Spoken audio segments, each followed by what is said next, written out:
So for those of you that do not know who I am, I'm Laura Cardwell. And I am that guy's wife. That's how most people here know me. They're like, oh, wait, Pat Cardwell, the one that plays music? You're his wife? That's me. I also have my own things, but I'll talk about those. So I'm a board member here. I'm going into my second year of being on the board. You're welcome. It's the hardest job. I'm kidding. I love it. I love every minute of it. I have been at Unity for, I guess we've been here for 10 years, a little over 10 years. Pat is my brain. If you see me look at him, it's because he remembers all the things for us. I don't always remember very well, but when I first started in, about 15 years ago, I started in energy healing. At the time, I was not, I didn't know what energy healing was. And I actually was training in a modality that I did not know was energy medicine. I was a little shocked to find out I was learning energy medicine. And so at that time, my mentor at that time said, do you have a spiritual practice? And I said, yeah, I've meditated like 3 times in my life. And I had my chakras balanced when I was like 17. He said, that's great. You might want something more consistent.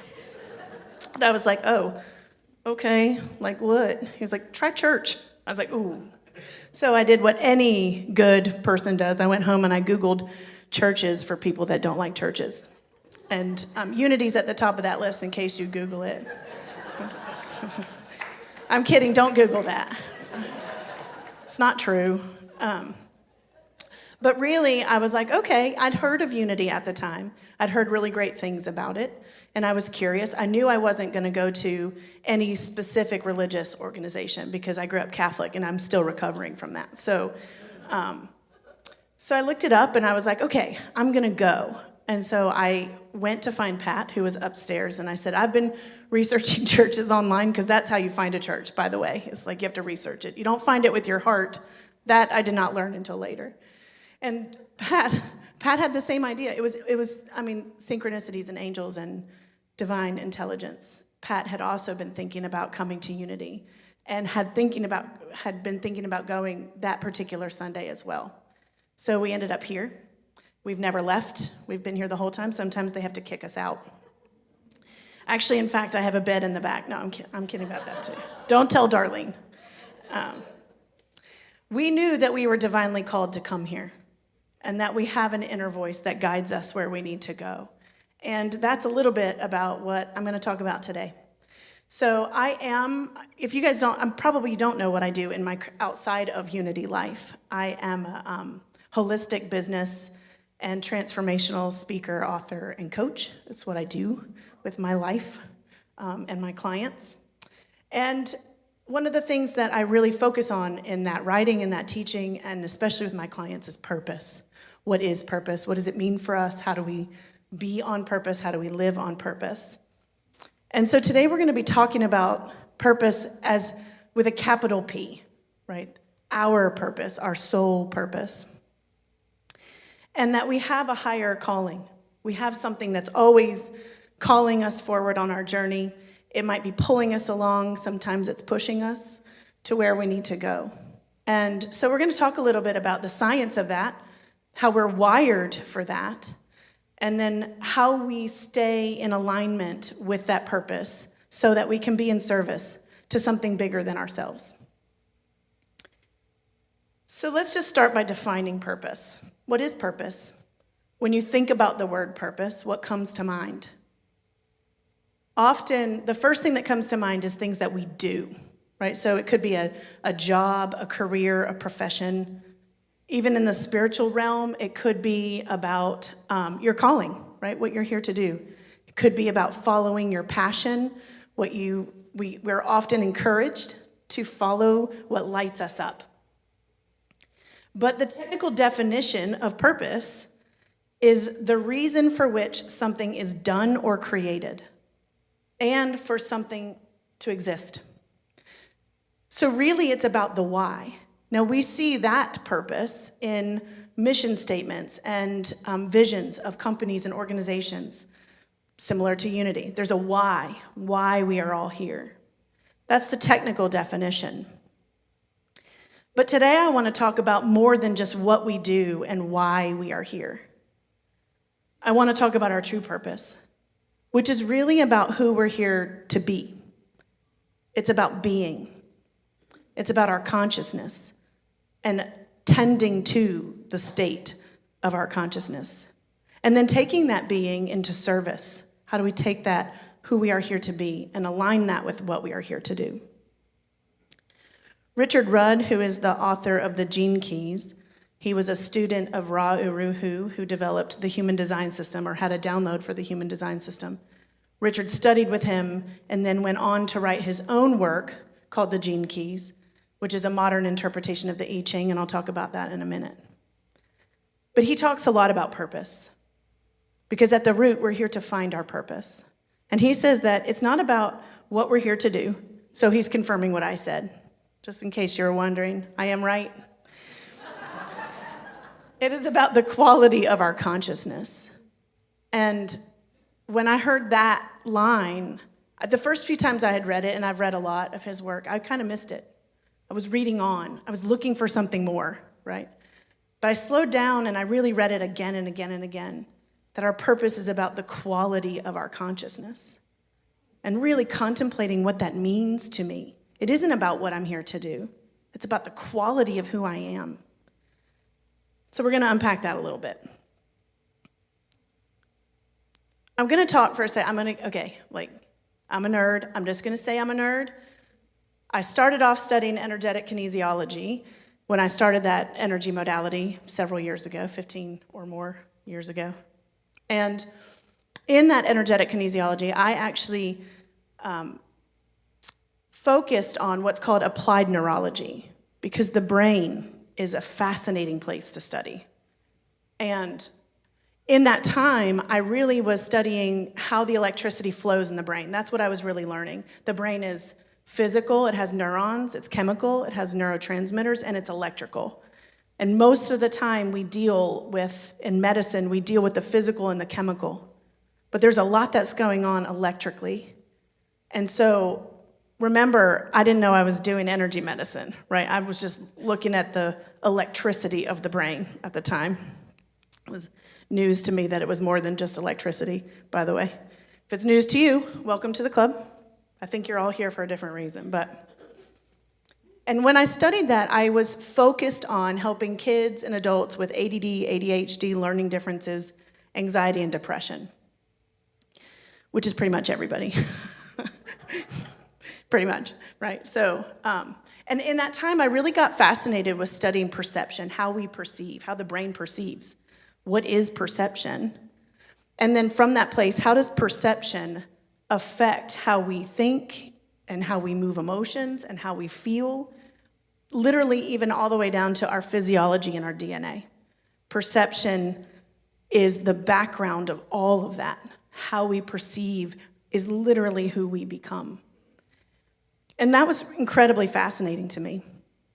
And so in those studies, I came across a neurological pathway that no one was really talking about called the seeking system. In the whole healing of the brain, there was a lot of focus on primal pathways around fear and anxiety and overcoming fear and ways to open the heart. And those are really important things. But this pathway really slowed me down and made me stop and think about what it means to seek. So at a primitive level, we seek to find food, to find shelter. We seek for some other things. You can probably fill in the blanks there, but it's primal, it's primitive. And as this pathway moves up through the brain, so that's in the brainstem, and as it moves up into the more emotional areas of the brain, it becomes the pleasure and reward system. So now we begin to add emotional context to our seeking. And then even more than that, it's meant to be pleasurable. We're meant to feel that way. We're meant to feel good about seeking. But then as that pathway moves further up into our consciousness, into where we are thinking brain, right? It becomes curiosity. It becomes our ability to open up to something new, it is literally the same pathway that asks us to seek deeper meaning, to go inward and find more to life than food and connection. So the primitive pathway that sends us out to find food is the same pathway that drives us to seek spiritual connection, to find sustenance on all levels. It never changes. It's the same pathway. Now, during that, it shifts some things. So let's break that down. On its primitive level, at that primal level, the going to seek food, and then that emotional level, what is that food? That's, I'm hungry, right? I have a primal drive to eat. I like cake. I have context. I have cake in the kitchen. That's great, so I don't have to go to the store. I really like that cake because it's the same cake my grandmother made. So now I have emotional context to that cake. So now I really want to go get it, right? Now I really want to have it. So now I'm going to go to the kitchen and I'm going to get that cake and I'm going to make just one serving of that cake and I'm going to eat that cake, right? Like that all happens in our subconscious mind. It's really not very conscious. We have some thoughts, but it's mostly subconscious. And that all happens because we have this neurotransmitter called dopamine. And dopamine is a neurotransmitter of motivation. It's also a neurotransmitter of muscle coordination and reward, right? So what happens is we have that motivation. I'm hungry. I'm going to go get something to eat. We have muscle coordination. I'm going to be able to walk to the kitchen. I'm going to be able to make that cake. I might put some ice cream on it because I like that. I'm going to eat that cake. I'm going to lick the plate. All of the muscles it takes to do that. I'm going to put the cake away so I don't eat 2 pieces of cake, right? Like all the muscles, right? And then that reward. I get a little jolt of dopamine for a job well done. We get an especial little jolt for sugar and fat. That's a side note, and that's, your body, that's survival, right? Like you ate the right thing, that's going to sustain you. We like that you did that. You get all that dopamine. But as that travels up into the more cognitive areas, it sends us out seeking. And it sends us seeking for things like connection to friends. It sends us seeking laughter and our favorite song and all of the things that send this cascade of warm connection, right? We add in some new neurotransmitters at that level, like oxytocin, which is the bonding agent or the bonding feeling, that warm feeling when something's right? Adds in serotonin, which is a mood stabilizer, makes us feel happy. So now we've got this reward and we feel happy and we feel connected.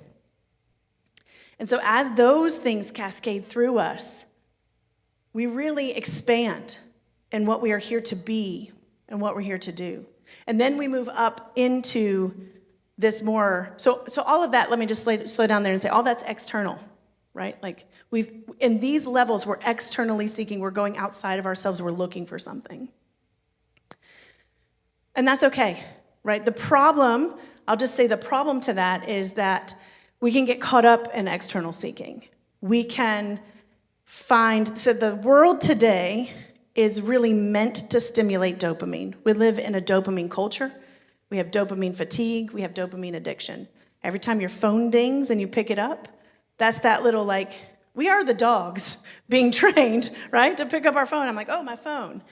And if you find yourself picking up your phone even without the sound, that's the result of dopamine. It's the scrolling through your emails, looking for a new email. It's looking for new likes on social media if you're on social media.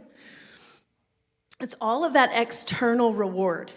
It's also seeking in our jobs and our careers. It's status, it's money. We get dopamine for those things, right? And we seek more of it. So we've got this external seeking that's happening.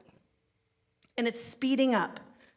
I know you've probably felt that in the world, but it's definitely speeding up. So it's our job. It's our job to activate the antidote to dopamine seeking, and that's inward seeking. That's where we take all of that beautiful urge of the surging of the different hormones and we go inward. We take them inward and we get curious. We go find our inner meaning. We go seeking for something more than all of the bells and whistles of our life. right? It's from that place that we start to activate a higher truth, a higher consciousness. This is where creativity and curiosity lead us to being able to observe the quality of our consciousness. Who am I here to be? Have I forgotten in this moment who I am meant to be? And I am stuck in a culture that's driven by dopamine, and dopamine is an energy of doing. Did I lose myself to the doing? And do I need to return and take a moment and question the quality of my consciousness? Who am I here? Who am I being in this moment? And then from that place of being, how am I bringing myself into service to something bigger than myself?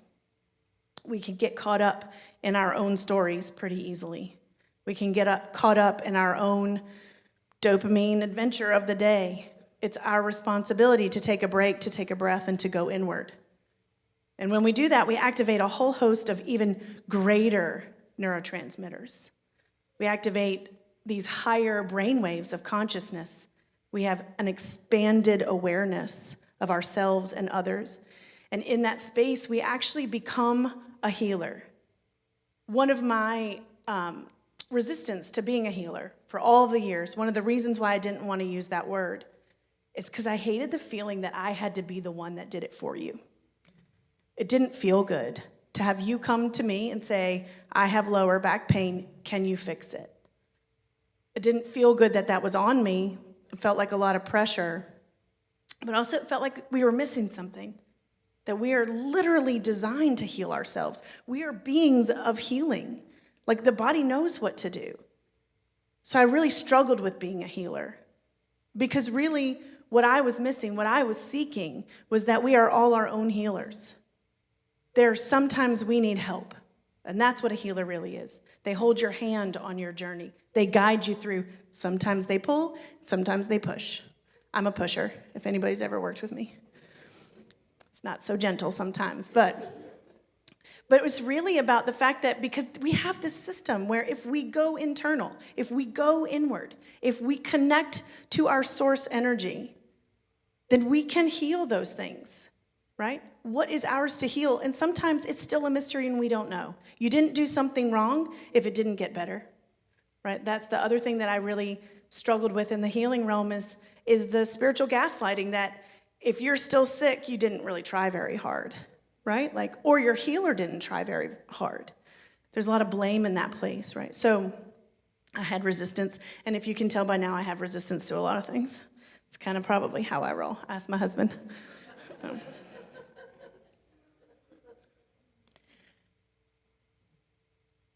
So we have this place that we're being called, right?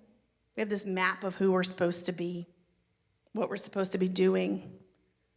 And what we're really meant to be doing is cultivating a spiritual practice that gives us time in our day for us to evaluate, to be curious about our state of consciousness. Who am I being? How often during the day are you doing and just doing? And how often during the day are you taking a breath and saying, who am I being in this moment? We know it here in this moment, right? I forget it. I will forget it as soon as I walk off this stage. I teach it all the time, and this stage. You can tell I'm a speaker, right? This stage up here. I'll forget it when I walk off here. Not the first thing I go to do, I will forget who I am being, right? And that's why it's important that you have a spiritual practice. It's a practice. It's a returning. Practice is returning. And that's what every spiritual practice teaches us.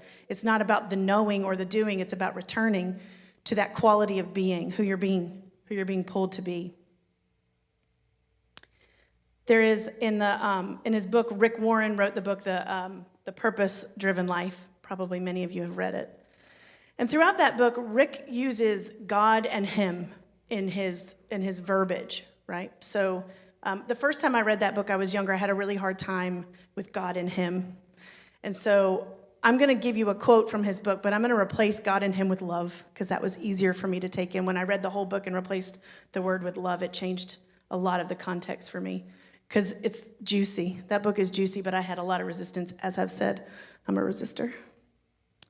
So he says, if not to love, You will surrender to the opinions or expectations of others, to money, to resentment, to fear, or to your own pride, lusts, or ego. You were designed to worship love. And if you fail to worship love, you will create other things, idols, to give your life to. You are free to choose what you surrender to, but you are not free from the consequence of that choice. And it's a beautiful example, it's a beautiful quote of that, getting lost in that externalized seeking, all the little idols of our day. And the reminder that it's about coming back to who we are, who we be, the divine unfolding of purpose in ourselves, and then from that place, bringing who we be into service. That is what Dharma is. It's not the job you do, it is who you be while you do that job, and that you do that job in devotion to love, to something bigger than yourself, devotion to being human and human in this time when being human is hard, and it's going to be hard. It's always going to be hard because we're designed to have struggle. It helps us to grow. Going back to Richard Rudd, in his book, The Genius Sequence, he talks about purpose as the essence of your humanity, your beautiful ordinariness, and your love of being alive. That your purpose really anchors in what you're here to be. And he talks about it being, He talks about it being rooted in earth energy, that our purpose aligns us with the rhythms of the earth energy, and that earth energy stabilizes us. In Chinese medicine, the earth energy, and in a lot of traditions, the earth energy represents our ability to be nourished. And so when we connect to that earth, the earth energy gives us what we need to manifest on this physical level. And so that's food, that's money, right? And so it's our physical manifestation of our lives. So we literally, the thing that we need to do is anchor our purpose in that earth energy so that we can be fed. That's what that is saying, that is where our real feeding comes from.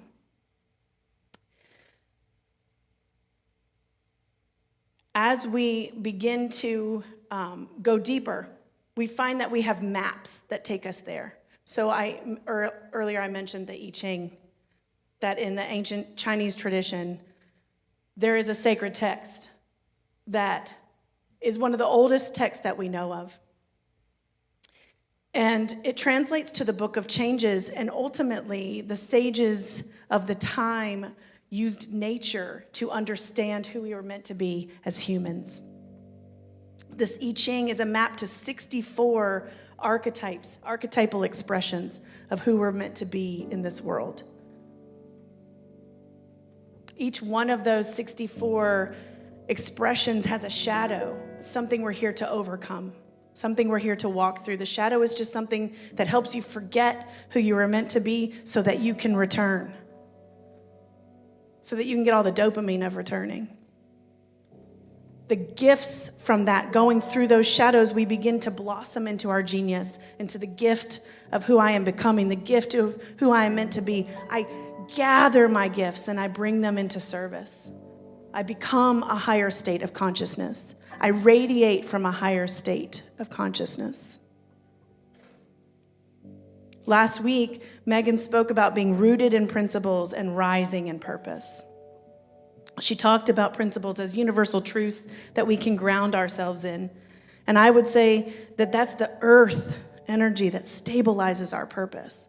And from that place, we can root down and let our roots drink from the wellspring of source to connect to who our truth is, our higher being, our soul nudging us along, checking in on our state of consciousness.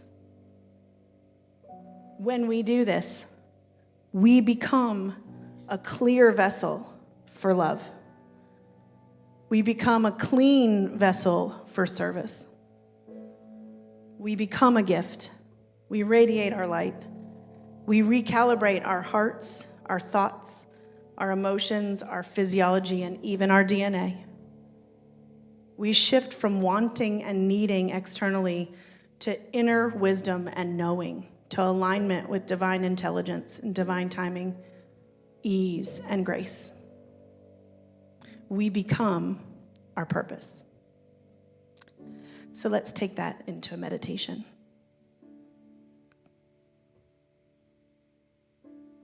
Take a moment to settle into your seat. If it feels good, you can allow your eyes to close. If not, gently find a soft focus in front of you and find your breath. Your breath, this place of inspiration. This place that we can always return to. Rest your feet. Rest your hands. Rest your heart.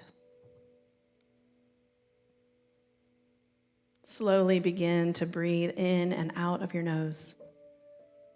Let it expand your belly. Let your shoulders drop away from your ears. And just arrive in this present moment. With each inhale, imagine that you're drawing in light, pure, radiant energy. And with each exhale, that you're letting go of what no longer serves you, of the places where you've been caught up in what you are doing, and you are returning to being.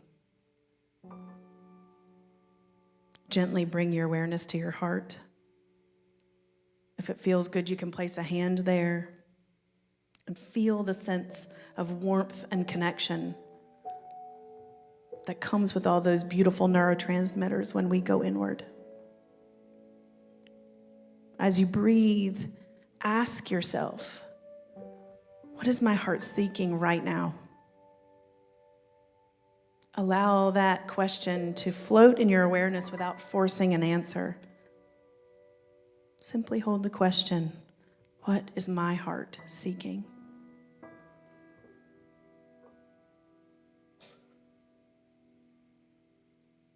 Notice if any words or images or feelings arise. Get curious. Find peace. And then allow whatever is there to be there. Simply acknowledge it without judgment. And if nothing seems to surface, that's okay too. Just be at peace in the inner knowing. Trust in your deep listening.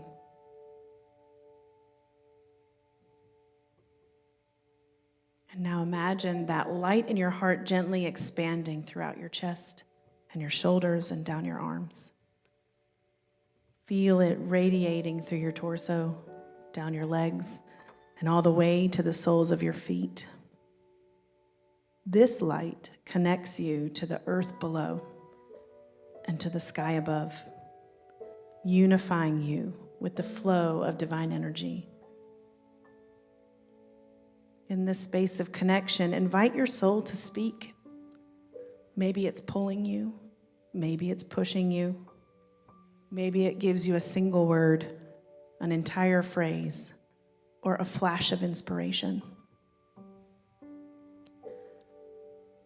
What would your soul like to put into service? Who are you ready to be? Trust whatever arises.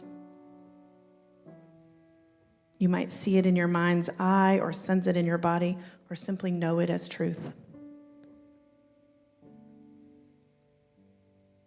Take a moment to breathe deeply into what has been revealed to you. Envision it shining in that inner light, becoming stronger and more radiant, filling your entire being.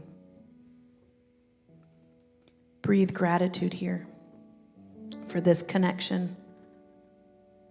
Gratitude for your unique gifts that you carry on the path that's unfolding before you.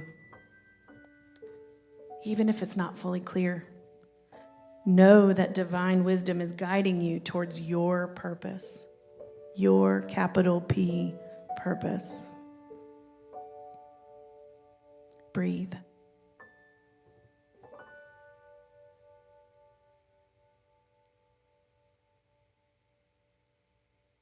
When you are ready, bring your awareness back to your physical surroundings.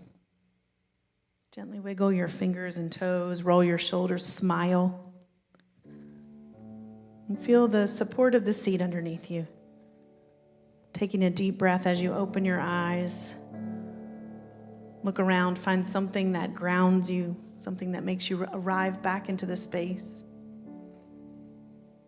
Feel that gratitude in your heart. Allow it to stay with you with your eyes open. And then carry this sense of purpose and this inner alignment, this inner knowing of who you're here to be, and make the commitment to check in on your state of consciousness. Make a commitment to live on purpose.